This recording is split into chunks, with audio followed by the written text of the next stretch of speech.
Welcome to this episode of the My Identity Podcast. I am your host. I'm not going to say my name. You know who I am. But I'm thrilled today to have a very unique individual, a guy who has a journey he's on. He hasn't completed it yet. He's got a story to tell. He is a most fascinating individual, almost like a James Bond in some ways. And you'll find out a little more as we dig into the layers of this onion-like person named Scott Williamson. Grab a beverage, sit in your favorite chair, and buckle up. We're about to have a great ride. Welcome to the My Identity Podcast, where we like to say my DNA is different. Hear the conversations and stories from people learning how to engage life from an all things new reality. That your purpose and that your identity isn't determined by what you do. This is the My Identity Podcast with Duran Mahan. Well, I am thrilled today to have a guy that I met probably for the first time. I was thinking about this today because I met you with Jacob, but I remembered you even before, and it was a Shannon Homeschool Co-op. Oh, gosh. Your wife and my wife both, because that's a parent-led co-op, and they were both teaching there together. But I remember you even before, which is so weird because I'm older than you. We just discovered that sad reality. By a cozy 14 months. A cozy 14 months. And at our age, that's a big deal. That's a huge deal. Months, yeah. You're older. Huh? And I am, man, and I have to deal with that reality. But I remember looking at your credits on records that you played on. And actually, I let Brandon hear today. I let him hear So Help Me God. Because I remember in the 90s, in the first home that Tina and I owned in a place called Richland, Mississippi. It was a new build, and we had a little room in the back that I made into my workout room, my meditation chamber, whatever you want to call it.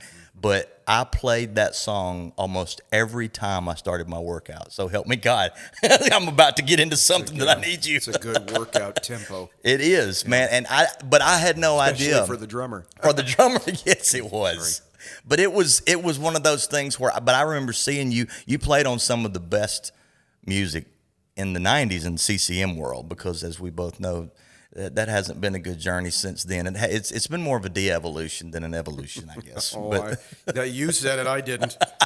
I said, I'll have to take all the hate mail and all the stuff later. But but then the time that I really started, I guess the first interaction that we had, did I say interaction? I meant interaction. But was when it was on stage in Long Island, New York, when you and Jacob Lowry were playing with Michael W. Smith, and I talked to you backstage, and Jacob had already told me, he's like, man, you need to just spend some time talking to Scott or just being in his presence. And so I was already a little bit nervous and admittedly a little starstruck, because when he told me, yeah, this is the Scott Williams that played on this and this and that and the other. Because you had a groove, man. I mean, and the way some of you listen to some of the drummers now, and it's just, there's a lot of just tom feel, not a lot of just pocket 2 and 4 and that kind of thing. But you just really, it was great. It inspired me, and I'm not a good drummer, but I hit at the drums occasionally. But you listening to your grooves and trying to learn them, and then realizing quickly that I shall not arrive at that level, but I'll do what I can. We've all had that feeling listening to our mentors, so yeah. I know what you mean. Well, you have been, you do studio, you still do sessions, and are your touring days kind of over, or you still do that? I haven't done any touring since I was out with Michael, and that came to an end almost exactly 9 years ago. Wow. If the right thing came up, I would do it again if my back could handle it. I'm almost as famous for my back now as I am for anything else. Really? But if the right thing came along, I would consider it, I think. Yeah. Sure. What do you enjoy as far as the experience? Is it, studio or just the live playing? Well, I knew when I was 12, I knew that I wanted to be a session player. I actually probably knew before that. I did my first session when I was 12, but I used to go to recording sessions with my dad, and that's when the fascination started. And even before my voice changed, I was singing on recording sessions for kids, anytime they needed a group of kids. So I knew it's what I wanted to do, and that's where I started. I actually didn't do any touring until later in my career.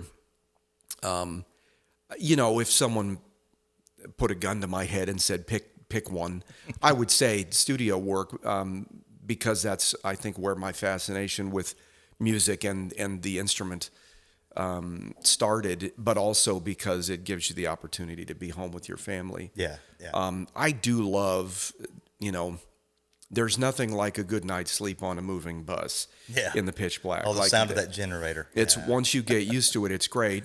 And waking up in a new city every day, it's usually a really boring day and a really exciting night because you just sit around waiting for sound check all day, and then you do a show for 2 hours and it's over, and you start, you start over as you get on the bus and drive all night. Yeah. There is something sort of oddly romantic about all of that, but after 2 weeks of it, you're like, okay, I'm done with this. Let's go back home. Right. So yeah, I never realized because I toured in college for about 2 years, and I could sleep on a different bed every night, different pillow, different size pillow. It never bothered me, but there is such a magic of being able to go to sleep on the same pillow. I don't know if that's age now or if it's just the fact of the way the structure of my spine has kind of gotten. But man, it's the little things now. It's like falling asleep on my pillow, which I have consequently a My Pillow. The guy on has the real progressive jingle. Lindell. Mike Lindell, yeah. But that pillow. But yeah, traveling on the bus. Now, I was on a Silver Eagle in the late 80s. I toured on a Silver Eagle that broke down on an average about every other weekend. and it was the guy that we traveled with. The last tag that had been placed on that bus was a 1973 plate from Oklahoma. We were in Mississippi, and it was 1988. So a bit of an expiration issue there, I would say. And so anytime we were on the interstate and passed any kind of law enforcement, he had the nerves. But they found a dead snake skin wrapped around our generator one year. Before we went out on the weekend, we were cleaning everything up, and they were just doing the routine maintenance. It was a dead snake skin around the generator, which gave us pause as we entered the forward cabin. Boy, oh boy. But it was I enjoy it. I think probably now I'd feel the same. I mean, I love traveling, but it's just something about the nights when it gets time to go to sleep. I want to have some level of familiarity. I think that helps with my sleep. But that's really old sounding conversation talking about sleeping pillows. Let's move up to our youthfulness. But did you get your dose of Metamucil this morning? You know what? I did. I took a double. Okay. Because I knew this was going to be quite the interesting day. So coffee will help. One of the things that I remember about you was probably back in 2011. I was introduced to I guess it's a ministry of yours. Oh, gee. But it's Paul Wilmeth International Ministries.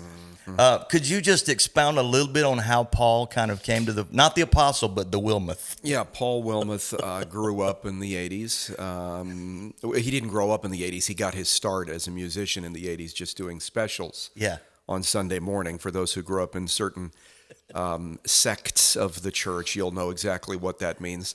Eventually, he felt called to a broader ministry and started doing cover songs. As one does. Yeah, you can find all of Paul's stuff on SoundCloud, Paul Henry Wilmeth. Henry. And just let the Lord bless you as you listen to his material. Well, it blessed me. I remember listening to of course, the Toto. I mean, I love all things Toto. And so I was listening to that Toto medley that you did, that Paul did. And just I don't know what you. I don't know. I guess Paul, but there's an unmistakable vocal tone about Paul that was just. I mean, when I first heard it, there's no limit to his range. There's a lot of things about Paul. One of the hallmarks, the staples of Paul Wilmeth is his drummer Mike Scharringhausen. Mike Scharringhausen. If you get a chance to listen to Paul, you'll want to really key in on what Mike is doing as a drummer. Just King the way of pocket, right? The way that he leads the band, I think, is singularly interesting. Yeah.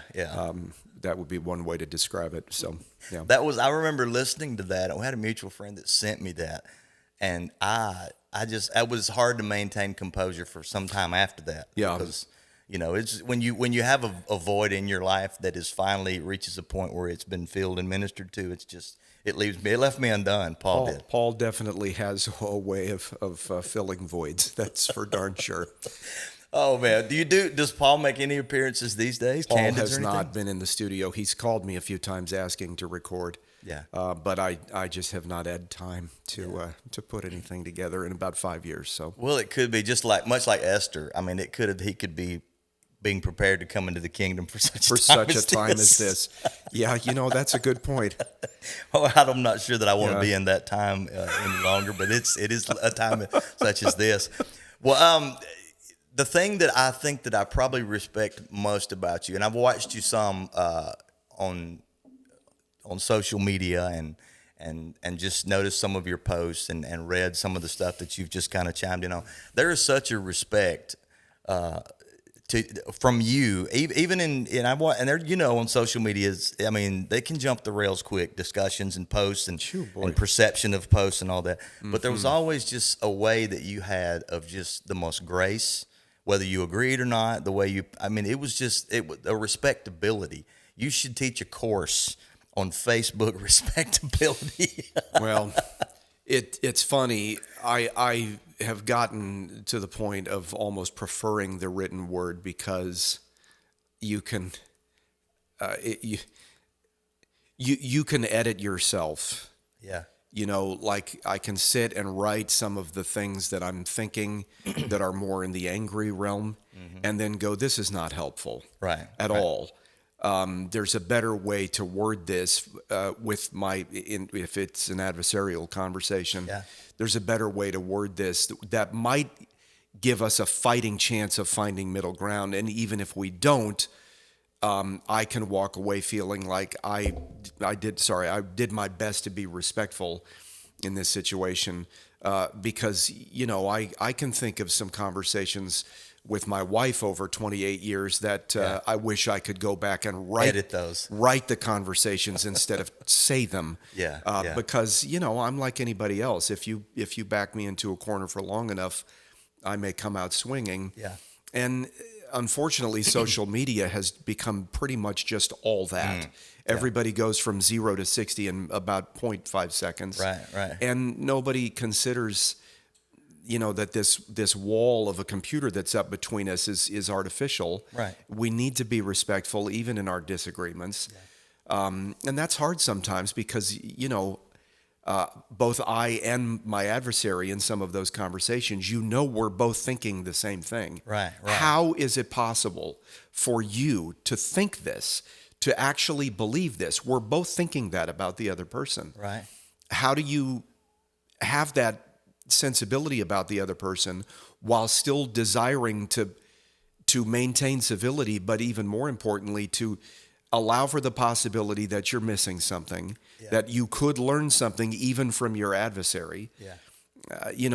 Probably not, but it is possible. And the only way it's possible is if you do your level best to try and be respectful in the disagreement. And we have lost that. That have waved goodbye to this culture. It has. It was a process. I remember when it first came on. I didn't join Facebook until 2012, I think it was, which had already been a thing. But it seems like it always amplifies when something happens in culture, or something happens in the political realm, or something happens in the church realm. It just seems like that's just like you're throwing more kindling onto a fire, and it's hard to read tone behind when you're just looking at static words. Even good writers. But I've just learned, man. Like there's a passage in Proverbs my dad used to remind me of, and it says, "When words are many, sin is not absent." And so I've had to go back and I've had to learn. It's been an evolution, admittedly, for me through the years, because I do tend to get passionate about stuff that, and I try to express that. But people that know me, that have spent time with me, know that I have such a passion to bring together and to unify and to find common ground, because to me, relationship is the name of the game. And I don't want to, I fear in more younger, more stupid Duran days that I fractured certain relationships simply because I was just, I didn't use a filter. I didn't even really think through, okay, what's this going to look like in 5 days? When whatever the topic of the moment that everybody's dusting up over has passed, what's that going to? Because then there's going to be shrapnel, there's going to be collateral damage to our relationship. Is it worth that? And so I've got like a 3-rule, policy on myself as far as now social media posts. If there's any substance that needs to happen, I take it off of Facebook. I'd rather either talk face to face, or at the very least a phone call, just so they can hear the tone of my voice. But you really have, though, man. You have, watching some of your posts, and it's funny because you sometimes don't know when people are watching you, and even your words that you post, man, you can just, and then having spent a little bit of time around you, hearing your heart, I mean, it makes it that much more fresh. It's like a bomb. It's like the bomb of in Gilead. Your words. I've got a friend who I don't know. She has moved up the ranks in the apologetics community, and I won't dishonor her by saying her name here, just in case she doesn't want to be mentioned. Right. But she had a really interesting observation several years ago that when you're posting in those situations, there's probably a whole bunch of people reading those threads who aren't saying anything. Right. You're kind of posting for them. Yeah. If you have any chance of changing anybody's mind, probably less of a chance that it's going to be the person you're arguing with. But maybe somebody reading is trying to get sort of an aggregate sample of the disparate opinions and figure out what their position needs to be. Right. And they might be more likely to embrace the position that was stated with some measure of grace. Yeah. So, I have, especially over the last 3 years, things were edgy enough before the pandemic, but during the pandemic, people literally went crazy. Yeah. And so I don't post as often as I used to. I just got to the point of realizing no one's listening. Yeah.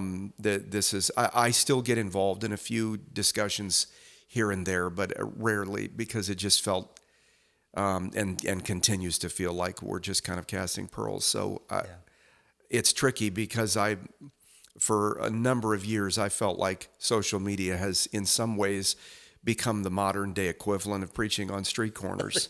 Absolutely. You know, and That's true. so to the extent that our witness, that there's some involvement there, there was an extent to which I felt almost required to speak. Yeah. But now I'm struggling with it. I haven't landed yet, but it is definitely a sort of an intellectual argument I've been having with myself about how effective this is, and is there even a reason for it at this point? I don't know. Right. I don't know. There's some days now that I just enjoy watching the reels. I just scroll through some of the reels, and there's a few I think this format would be probably conducive to the comeback that maybe Paul Wilmeth is feeling in his spirit. Yeah, let's not. I feel like we have to not bring up Paul Wilmeth again. Are we good? We got two mentions. We've got him in 2 times. All right. I've got other things. I mean, Paul needs to be heard. Don't get me wrong. The world needs to know about Paul. I just feel uncomfortable. I know Paul is uncomfortable. Well, he's not able to speak for himself right now. No, he's not ever able to speak for himself. Well, you have such a rich history in music. I mean, you toured with your family. I did. What year did you move to Nashville? 89. 1989. Yeah. It was the year I married. Wow. Okay.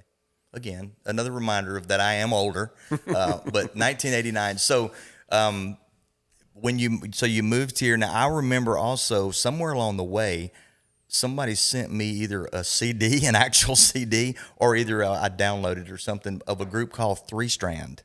Now that was you and My sisters. your sisters. Okay. So how long were you guys like signed artists that toured and everything, or was that just kind of a? Yeah, so the family thing we were doing all through my childhood, Okay.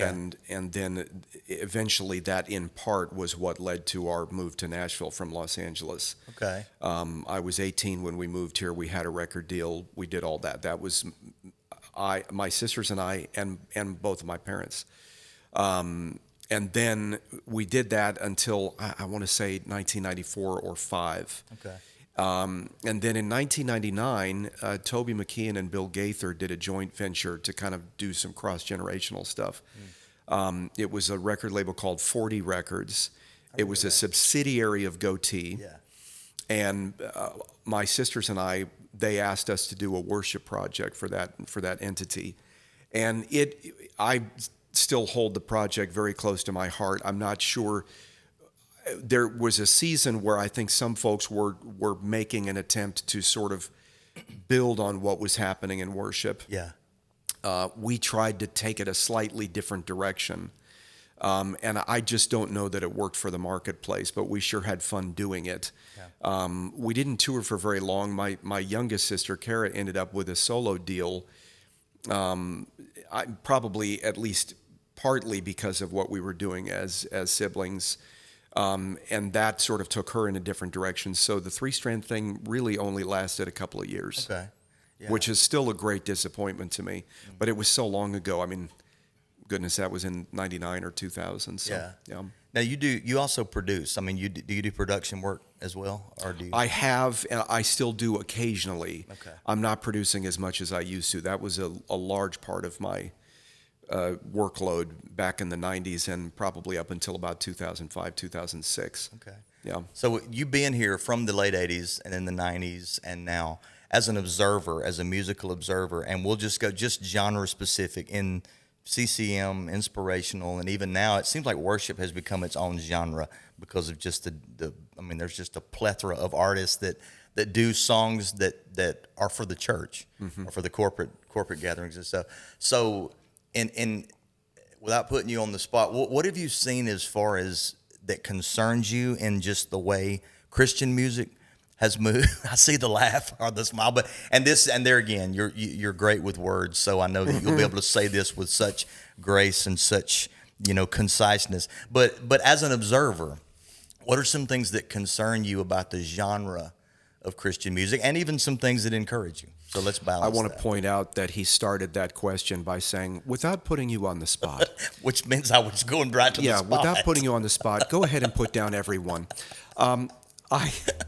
I still have friends who work inside the contemporary Christian music industry, and some of these are like people I've known for 30 years or better. Yeah.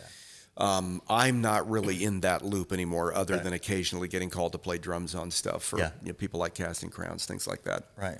But look, there are strengths and liabilities to any part of the music industry that you happen to be a part of. Yeah. I've been fortunate to work sort of across several different genres and styles and emphases. Yeah. The dilemma, if there is a dilemma in contemporary Christian music, it's sort of what you were alluding to, that it seems like it has become primarily praise and worship music over the course of the last 15 to 20 years. I remember when I first started working in the industry 30 plus years ago, our frustration was always, we want this to be as good as the secular counterpart to it, the stuff that we hear on the radio. But, where they might spend $500,000 on a record, we're lucky to have $50,000. Right. Now, I know to anybody listening that doesn't know much about making records, $50,000 sounds like a lot of money, because it is a lot of money, unless you're making a record. Right. Now it's nothing. Yeah. Just because of, what stuff costs. Well, that was our dilemma in those days. We want to write songs that are as good as the secular counterparts, so that the gospel is being preached in a way that's artistically stimulating. We want it to be a reflection of the character of God. Yeah. But we also have to do all of this with, sometimes a fifth of the money that is being spent elsewhere.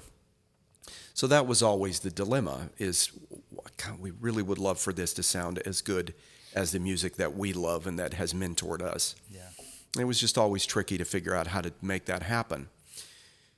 What's interesting now is listening back to the stuff from 20, 30 years ago, knowing the dilemmas we faced at that time and listening to it against what's happening now. The production value of modern contemporary Christian music is fantastic. Yeah. It's great, sounds amazing, but it also all sounds exactly the same. Yeah. All of it. Right. Every song. Each song unto itself, or many of them anyway, are great songs if you just take them as individual songs. Right. But when, I've mentioned this elsewhere. About 2 months ago, I did a recording session where we did 2 days of worship covers. And the first song, we were all loving it. Just let's get in and play this. Second song, okay, how do we make this not sound exactly like the previous one? Yeah. And by the time we got to the 10th song, we were all just on autopilot, because you just realize every song same drum groove, same drum sounds, same keyboard sounds, same guitar sounds. So now you have to back up and go, okay, well, that's one dilemma. Right. Again, each song, many of them are great songs just as an individual thing. Sure. But you've got this dilemma of everything being somewhat homogenized because we're writing for a market. Right. Which is always tricky when you mix the gospel with commerce. You've got to be very, very careful that you don't create precisely the scenario where Jesus came in and turned the tables over in the temple. Yeah. It's very, very tricky. So now let's back away from that part of the dilemma and also look at the reason that we sing worship songs together as a church is to edify, but also historically the songs that we've sung as a church have been about teaching. Sure. It's kind of almost an adjunct to the sermon. Right. What is the theology of what we're writing? How are we getting the gospel into people's heads in a, we teach kids the ABCs so they remember. You learn it by rote. Right. These things, there are days where life is really hard and I need to remind myself of the truth of God's goodness, the truth of the gospel, the history of it. We've, the altars in the wilderness as a reminder. Absolutely. When I'm starting to go, is this all true? Yes, it's true. I have this reminder of God's faithfulness. Well, we want this to be present in the songs. Look at the lyrics to "A Mighty Fortress Is Our God." Put those up against any modern worship song. Yeah. Even the really great ones. That song is, it's borderline canon of Scripture, good theology. Oh, the depth of that. And by the way, I'd love to know who did the translation from German to English on that. Oh, man. Because you know that just to get it to, anyway, that's another conversation. Yeah. But that song, something just boils up inside me reading and singing those lyrics. We've entered into a phase where we want everything to be very vertical. Right. And that's good to a point. But I think the trick, going back to something I said a minute ago, all art, whether Christian in name or done, all art really in any form, even when it's done by people who don't believe what we believe, right. It's all a reflection of the character of God. These are all gifts. Yeah. These are all gifts that God has given to us, whether we acknowledge it as such or not. Yeah. And so I really believe that, and I think most people agree with this and are attempting it.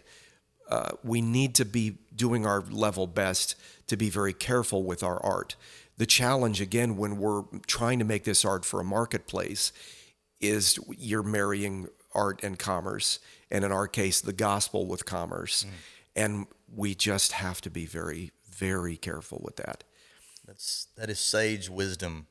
It's true. I think the thing you mentioned, the way the music was years ago in the CCM genre or whatever. I remember my reactions when I first heard Russ Taff after he had left the Imperials and he did Walls of Glass. I think that was somewhere around 1983, maybe. It was 82, 83. That record, that was a very important record in my musical development. From the first keyboard on Tell Them, the opening track, and then Jeremiah, that ding, ding, ding, ding. Oh, man, just all of that. But I remember listening to that and thinking, this sounds as good as anything I'm going to hear on Y101 or 98 Mix or any of this stuff, these radio stations. And then so I pulled out, of course, the cassette. I had boxes full of cassettes.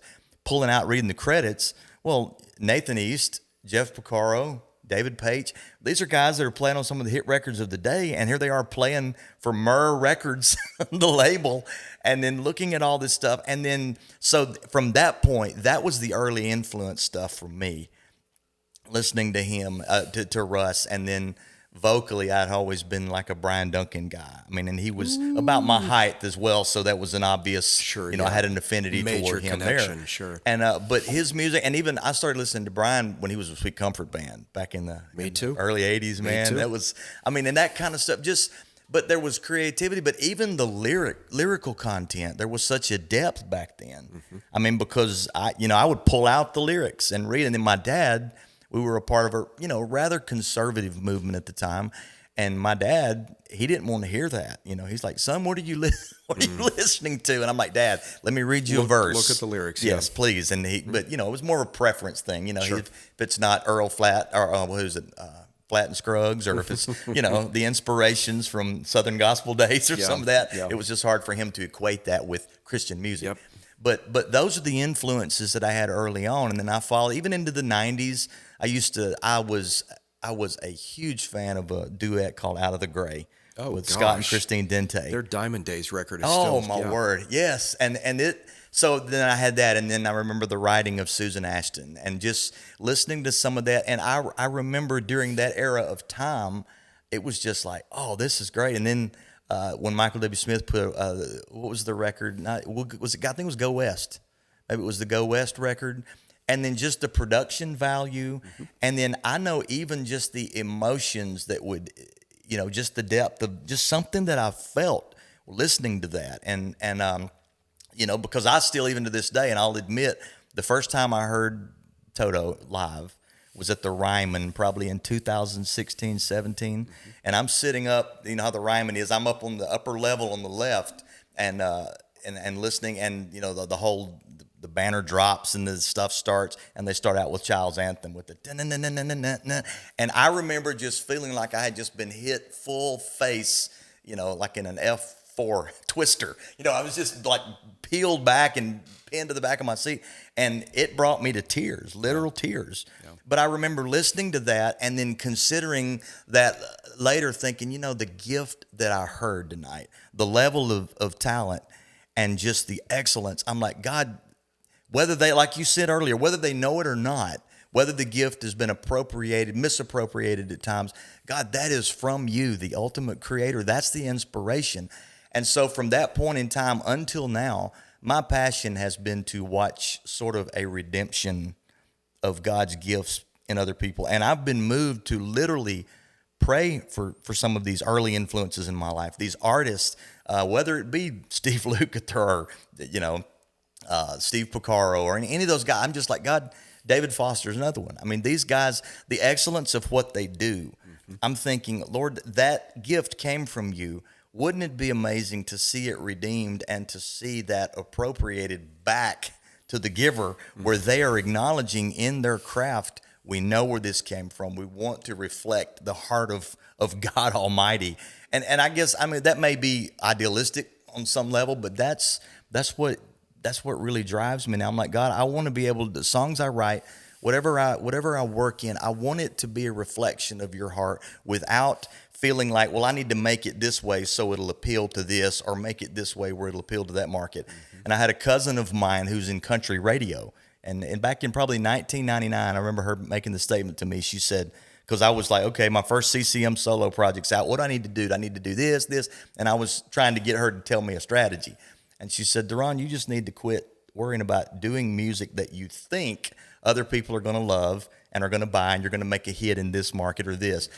Just express what your passion is and what God is doing in your life.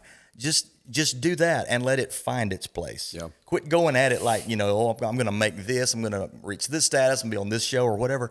Be true to what God's put in you, and never let that connection be broken. And then just put it out, and so that's kind of really stuck with me. But the fact that, what are some of the, and I know I'm kind of taking a quick dog leg left here, but some of the early stuff that you played on in studio, are there any of the records during that time that you, when you're playing on those records, you're like, this is really scratching my creative itch. I feel like I'm really able to not write for something, but I'm able to express the gift that God's given me. Well, it's funny. Movie stars often tell you while they're working on a movie, we don't know. Star Wars is one. A lot of the people that worked on Star Wars was like, this is stupid. This is never going to work. Yeah. Well, here we are, 45 years later. Yeah. The franchise is still moving. And it's like that making records. A lot of times when you make it, you don't know. But I know they're a bit, like you mentioned Brian Duncan, I got to play on the Blue Skies record. Did you really? Yeah, those were the days when we would set up for 5 days in the studio and only cut 2 or 3 songs a day and just kind of soak in it. You know, actually think about the song and what do we want to do with this. And there have been other projects like that. You mentioned the DC Talk record. That I was so young at the time when we were doing that, and the way that record was made. Like, I would usually come in and play the stuff that I played on that project. I was the last thing to happen, or one of the last things. So to go into what was essentially a home studio and play on a makeshift drum kit because they were going for something different. Yeah. I didn't know. I had no idea. I just knew this is DC Talk, so it's probably going to hit. But I was 23 or 4 at the time. I didn't understand the business at all, and I was probably more wound up about just not screwing up on the session because it was so early in my career. Yeah. So it's funny now to look back when people who know me or know anything about me, that So Help Me God is the track that everybody mentions as sort of a seminal thing for me. And it totally was, but I had no idea 30 years ago, 28 years ago, I guess, that was going to be the case. You know, you just don't know. Yeah. But there were, in those days, there was a For Him record I got to work on. I remember thinking, this is pretty cool. Yeah. Because the songs were cool. The people that I was in the studio with were really interesting. I got to work on some of the early Point of Grace stuff, and there was a band called FFH that I worked with a bunch that, you know, that actually had some legs on it. We got 4 or 5 records in, all of which did fairly well, and I enjoyed I didn't really collaborate as a songwriter on much of it because Jeremy Deibler, who was sort of the keeper of the corporate vision for that band, he didn't need much help from me other than to say, this is a great song and maybe you should set this one aside. Yeah. That was about the extent of my input on the songs on most of those things. But I knew that's one situation, and I was producing in those situations where I kind of had a feeling that it would work because of what the market was doing at that specific time. But more often than not, you're just going in, you're trying to do good work, and you hope that it pays off in the final analysis. Yeah. Who inspires you now as an artist currently? I mean, across genres, or as an artist, or even just a player in studio? Who are guys that I mentioned Mike Scharinghausen, Paul Wilmeth's drummer. No, in all seriousness, I would say if I had to pick just one right now, Jacob Collier. Yes. A lot of people have trouble with it because it's just, there's so much there. And quite frankly, I can only get so deep into that because but you want to talk about God's signature being written on somebody. Yeah. I've mentioned this elsewhere, so for anybody who's listening to this that's heard me somewhere else, I apologize for we only have 7 the redundancy. But his a cappella arrangement of Moon River. Oh yeah. I'm telling you, that is. I've heard a lot of worship leaders in the middle of, worship things saying this is what heaven sounds like, and I've thought to myself, maybe not. I think God is more creative than this. Maybe. Yeah. When I hear Jacob Collier, I think this might be closer to what heaven sounds like. Yeah. Because I don't understand it. Mm-hmm. If we think that we're going to be able to understand and assimilate, now when we get to heaven, we'll be better equipped for it. Yeah. But if we really pondered the vastness of God and His holiness on a more regular basis, I think we would maybe be a little more careful with the way that we characterize Him and how what we do fits into this little ecosystem. Right. Everything that we have is a gift, and it is from God, and He has given us cognitive abilities to understand some of it. Right. But it's just so much bigger than we are. Yeah.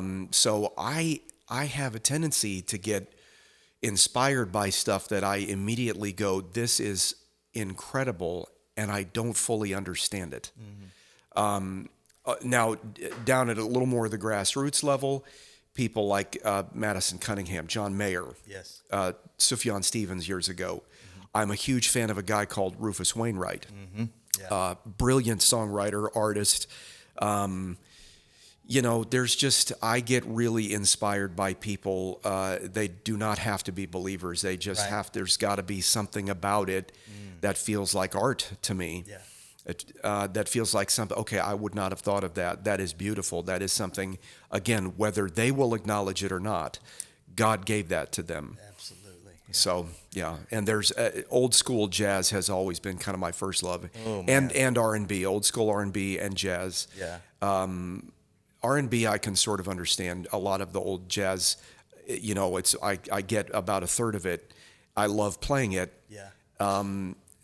You can't really dabble in jazz, but the guys that do it amazingly, I'm just sort of awestruck by. That's a good, also, I've listened to it. I have a mix on one of my playlists, and I have to be in a certain mood, but when I start playing it, and it's like you mentioned about Jacob Collier, I can't understand it fully, but it's just, you recognize the signature of God on it. I mean, the creativity, the complexity of it, and just the expression. It's just, it's like me swimming in an ocean.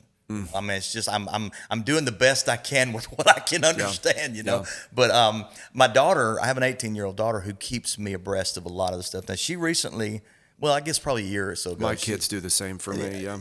Even somebody kind of a pop singer, Ben Rector. She turned on to some of Ben Rector. He's fantastic. I love it. I mean, and I was listening literally to one of his songs the other day, and just out of nowhere, maybe I'm in midlife now and don't know it. I'm not sure. But I was just listening to a song and just broke down crying. And I'm like, what the heck is happening? Yeah, Check my medicine. His song, you go from Jacob Collier to a very simple Ben Rector song called Extraordinary Magic. Oh, yeah. Genius. Yes. Total genius. Yeah. John Mayer, Stop This Train. So, when you have a daughter, that hits differently. Look at the lyric. Mm-hmm. I'm telling you, there is tremendous art in some of this simplicity. No doubt about it. It does not have to be, the sort of quantum mechanics of Jacob Collier. Right. But I'm just telling you, sometimes it's just the lyric. You look at the turn of phrase and you're like, where did they get that? Yeah. That's brilliant. Mm-hmm. So, yeah, I'm inspired by a lot of different, I'm inspired by blue whales. I mean, Yes. I don't get it. I couldn't make a blue whale. You try. Right. Yeah. It's so never worked for me. Yeah. Now, where you are in this season of your life right now, Scott, what trajectory do you see yourself, or is it more of? I mean, what do you see as kind of where you're at now and where you're going? And I know I don't feel that you're looking at a sunset. I mean, and career wise or anything. I mean. Maybe you just need to flip around and realize you're looking to the east. Maybe there's a sunrise instead. Yeah. But kind of where are you right now in life? It's funny. All through my life, I've had people ask me that. Some version of that question is usually kind of the "Where do you see yourself in 5 years?" question. Something like that. And I guess my answer is basically the same as it was 20 years ago, and it's always I have no idea. Yeah. I have no idea. I have. Over the course of my career, I've tried to manufacture things, set up meetings, and with almost no exceptions, maybe 2 or 3 exceptions, but for the most part, the stuff that I've tried to drum up has come to nothing. Yeah. Most of the stuff is just things that I never would have thought of. Stuff that God has just dropped in my lap. Some of it is stuff I would have preferred he not drop in my lap, But in retrospect, you go, no, I'm glad that was not a career thing that I would have chosen to do. But in retrospect, I like it. You can sort of look back now and kind of look at the mosaic on the wall and see little pieces of it. Right. But knowing what I now know about the past, I can't really tell you. I've always had a sense of the ground shifting underneath me. Yeah. It's happened several times throughout my career where I've thought, okay, this is it. I'm going to have to come up with something different. And then it is different, but it's still in the music industry. Okay. And it's something I couldn't see coming. It just sort of happened. Right. I feel a little bit of that right now. and I don't know if it will remain in the music industry. I've started a new YouTube channel for hobby pilots. Yes. And what we call the $100 hamburger. Yeah. And I would love to find a way to make a living at that because I love to fly small airplanes. Yeah. But I have no idea. I mean, I still love making music. I've often thought if I had a good reason to walk away from music and do something completely different, I wonder if I would regret it. Even on the days where I'm like, I don't want to hear music ever again. Yeah. I think there's something about it that I would really, when it's inside you, I think it would bother me to not be involved in any way, but I don't know. I've never had to try that. Yeah. So I don't know what would happen. What is the frustration? I don't know. Countless times I've just the frustration of nothing seeming to work out in my past. And I've come to God. I'm like, God, if you'll just take the desire to sing away from me, I'll do whatever else. I'm just sick of it. I'm sick of the rejects. I'm sick of the frustration. I'm sick of the deferred hope or the feeling like I'm going around the same mountain again. Yeah, we all know that feeling. But it's like God, there's a season of healing, a little time where he just kind of, realigns me in a little perspective shift. And then, but it always seems like the desire comes back even stronger. And I'm like, that's almost cruel, God. I mean, are you setting me up for yet another trip around the same mountain where we're going to be having this conversation again in a year or two? Yeah. But I don't know if it's something about just hearing you talk. I don't know if it's something magical about the 50s and a man, but I'm finding a peace of being fully in the moment that I'm in, and being engaged in every here and now that God places me in. But ironically, I'm finding myself feeling completely clueless, because in the cluelessness, it has somehow had this effect on me where I have more of a passion to lean into the heart of God more than ever before. The sense of awe and wonder has come back stronger in me, definitely over the last 4 years. And because and it was a correlation between a physical problem that I had in 2019, a heart attack. And so that'll do a hard reset on you. Was that all it was, just a heart attack? It was just something minor. You're such a complainer. Slapped a Band-Aid on it and I was good. Aspirin was optional. Yeah. But since that time, it's just, God has helped me be where I am. My favorite football coach of all time is a guy named Nick Saban at Alabama. And he makes a statement to his players in the orientation of freshmen. And his phrase is, always remember to be where your feet are. Yeah. And I never knew how to do that, but I didn't realize it until now looking back. But I'm finding more peace in being okay with not being able to see beyond my little limited horizon, but I'm okay. The peace is there because I am now more secure in who's holding me. And that sounds almost Sunday school level at times, but it's like God is almost maturing me into a child as far as the understanding, the belief, the awe and wonder, and the being okay with just, I don't care where I am, I don't care where I'm going to be tomorrow, as long as I'm just surrounded by you, as long as I'm leaning into you, learning how to hear your voice more, immersing myself in the truth of your word and who you are. That's okay. I'll be right there because I know that if I'm right here, you're there, then whatever step I'm going to take tomorrow, you're going to be there too. Yeah. And so as long as that's what the picture looks like, then I'm fine. And the only regret I live with is I didn't have a little more understanding of that in my 30s. I'm like, who does? I mean, there's a reason that you and I need to be hanging out with 60, 70-year-old guys. 20-year-olds need to be hanging out with guys like us. Right. There's things that I know now that I just couldn't know in my 20s and 30s. Yeah. So yeah, that's a whole nother conversation. Well, that'd be another episode. Yeah, another podcast. Yeah. Just delving into you. I love listening to you, to just the grace that you communicate with whatever you're talking about. I mean, literally, I've started watching the Pilot Eats Food.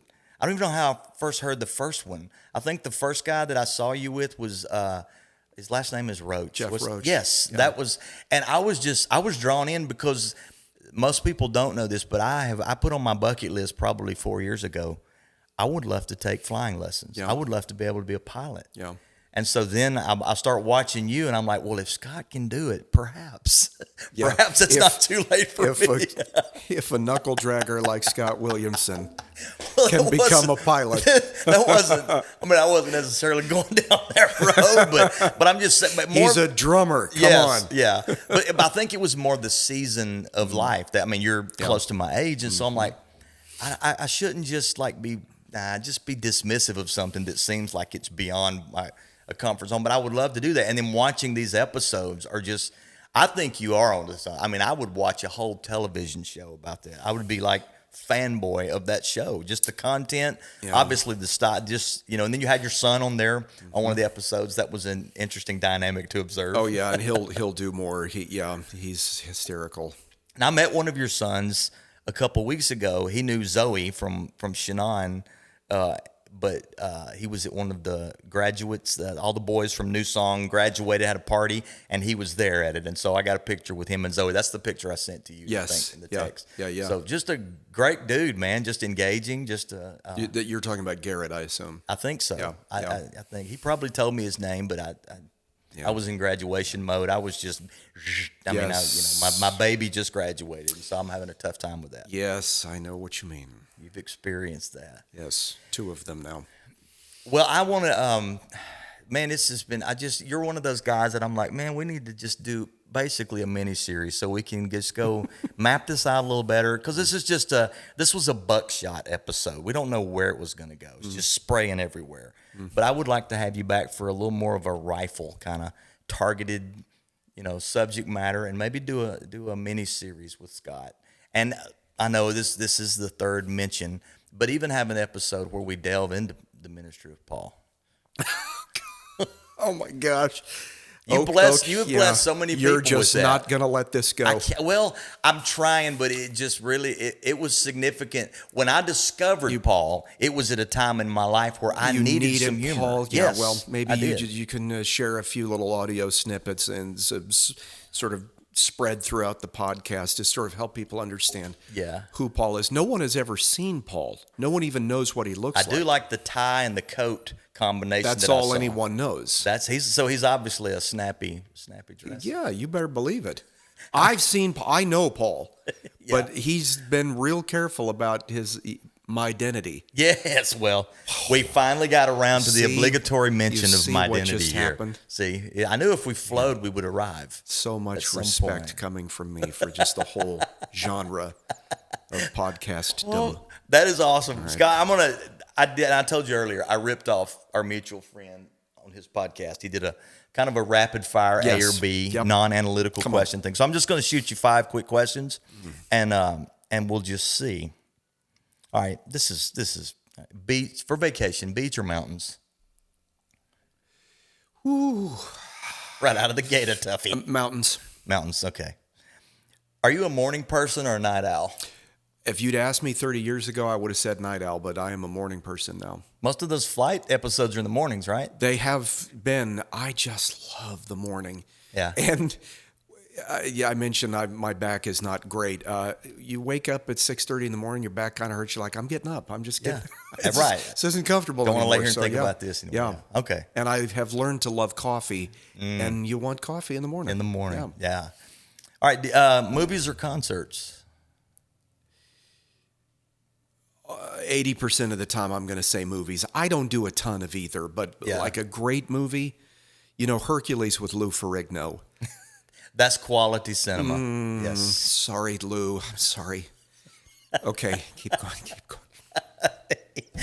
Now I've got to go and watch that movie. Bro, just the first 5 minutes, and you'll be like, are you kidding me? Yeah. Claymation sort of video. No, it's so much better. So much better. All right, man. Toto or Steely Dan? Oh, that's impossible.